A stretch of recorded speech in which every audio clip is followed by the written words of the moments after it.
তোমাদের বাড়ির কি সবকিছুই কালো তোমার মতো? হ্যাঁ, কি কালো? তুই একটা কাজ কর, তুই তো ক্রিম ট্রিম মাখোস, ঠিক না? তুই একটা কাজ কর, ওরে যে সুন্দর, ওর একটা ক্রিমের নাম বইলা দে তো। নামটা কিন্তু সুন্দরী, ঠিক না? হ্যাঁ অনেক সুন্দর, দেখো ওদিকে কি সুন্দর না? আসো না ছবি তুলি।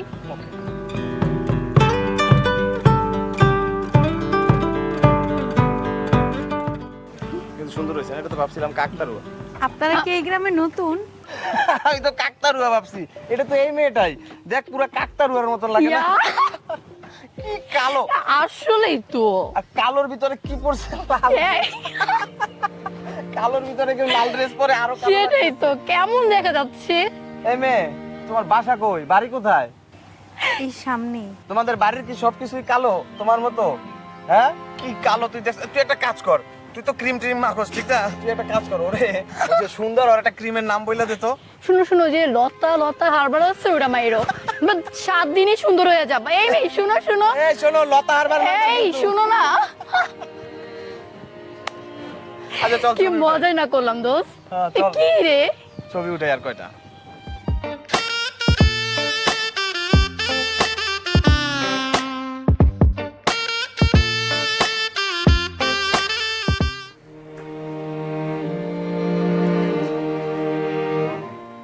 কি রে মা, মন খারাপ করে বসে আছিস?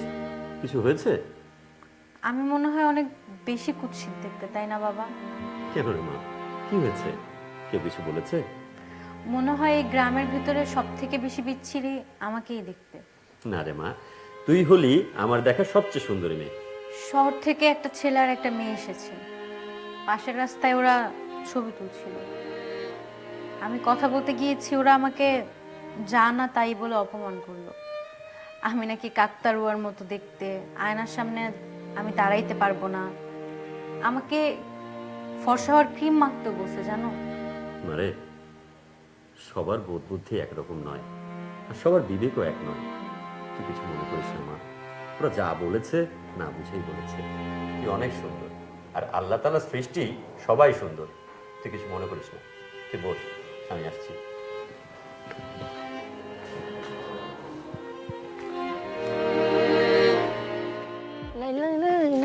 এই দাঁড়াও দাঁড়াও দাঁড়াও, তোমরা এখানে কাদের বাড়িতে এসেছো? আঙ্কেল, আমরা মিঠু মেম্বারদের বাড়িতে আসছি। আচ্ছা আচ্ছা, মিঠু মেম্বারের বাড়িতে এসেছো। জি। কিছুক্ষণ আগে আমার মেয়ে দিক দিয়ে যাচ্ছিল, ওর গায়ের রংটা একটু ময়লা, যে কারণে তোমরা অনেক কটাক্ষ করেছো। না না আঙ্কেল, ঘটনা হয়েছে কি, আমি আপনাকে বলি। আমরা তো ছবি উঠাইতেছিলাম, তো ছবি উঠাইতেছে তখন ক্যামেরার ভিতরে ও আসছে, তো ও তো ভয় পেয়ে গেছে, ফার্স্টে ভাবছে কাকতারুয়া, তো ও আসছে, এটা নিয়ে একটু হাসাহাসি করছে। আর গ্রামের মেয়ে তো কালোই থাকে, বলেন কালো থাকে না? এরকম ফর্সা কি থাকবে? আর তাছাড়া ও কিন্তু উপকার করছে আপনার মেয়ের, ও একটা ফর্সার ক্রিমের নাম হ্যাঁ বলছে। হ্যাঁ হ্যাঁ, রূপের বড়াই করো তোমরা, না? আচ্ছা, একবারও কি ভেবে দেখেছো এই চেহারাটা কি আমরা তৈরি করতে পারি? এই চেহারাটা কিন্তু একজনই তৈরি করে পাঠান আমাদেরকে। আর সেই সৃষ্টিকে যদি তুমি অসম্মান করো, তাহলে সেই স্রষ্টাকে অসম্মান করা হয়। এই যে তুমি রূপের বড়াই করছো, তুমি বললে যে ওর মতন মেয়ে এখানে আছে কিনা, এই রূপটা কি আজীবনের জন্য স্থায়ী থাকবে? আচ্ছা ধরো, খোদা না খাস্তা যদি হঠাৎ করে ওর কোনো একটা রোগ হয়, অসুস্থ হয়, যে কারণে ওর চেহারাটা নষ্ট হয়ে যায়, তখন কেমন লাগবে? তখন যদি কেউ তোমার সেই নষ্ট হয়ে যাওয়া চেহারাকে নিয়ে কটাক্ষ করে, তোমাদের কেমন লাগবে? একটু ভাবতে হয় বাবা। আমি তোমাদেরকে খারাপ কিছু বলছি না, আমি শুধু নিজের বিবেকটাকে কাজে লাগাবার কথা বলছি। নিজের চেহারা নিয়ে কখনোই বড়াই করতে হয় না। চেহারা খুবই ক্ষণস্থায়ী একটা ব্যাপার, যেটা চিরস্থায়ী নয়। আর ওই যে বললাম, এই রূপের বড়াই এটা কখনোই স্থায়ী নয়। খোদা না খাস্তা আজ বাদে কাল আমরা সবাই মারা যাব, তুমিও মারা যাবে, তখন কিন্তু এই চেহারাটা পোকা মাকড় পুড়ে পুড়ে খাবে। কাজেই চেহারার বড়াই করতে হয় না বাবা। তোমরা মনে কিছু করো না, হ্যাঁ, আমি তোমাদেরকে এই কথাগুলো বললাম।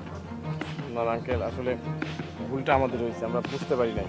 আসলে ফর্সা কালো সব তো উপরওয়ালার সৃষ্টি, আমরা এতদিন ভুল ছিলাম। আঙ্কেল, আমাদের পক্ষ থেকে প্লিজ ওকে বলবেন আমরা ওর কাছে মাপ চাইছি, ক্ষমা চাইছি। সরি আঙ্কেল, বলে দিন আঙ্কেল। তোমরা যে নিজেদের ভুল বুঝতে পেরেছো, আমি তাতেই খুশি।